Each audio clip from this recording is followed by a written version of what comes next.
in the tub. Through the steam, Mom lathered soap on Poppy's back. Poppy looked up. Her wet hair stuck to her forehead. Mommy, why hasn't Willow come out yet? Mom's hands paused for a moment. She's probably sleeping. But I miss her, Poppy said in a small voice.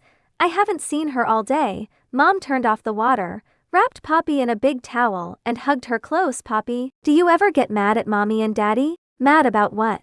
Mom held her a little tighter. That we're always focused on Willow, that we give her the best of everything, that sometimes we don't have enough time for you. Poppy wrapped her small, damp arms around her mother's neck.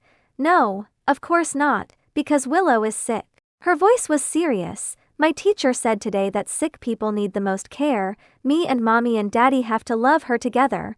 My mother's shoulders trembled slightly. She buried her face in Poppy's towel and didn't speak for a long time.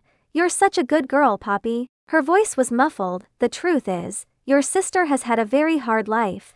I pressed myself against the cold tiles as my mother continued.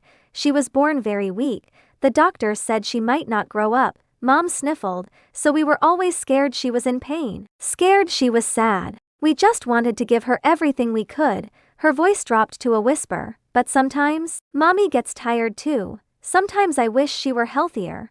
I wish I had more time to spend with you. Poppy listened, not quite understanding, and patted her mother's back with her small hand. I crouched in the corner, transparent tears streaming down my face. I'm sorry, Mom. I was the one who wasn't considerate.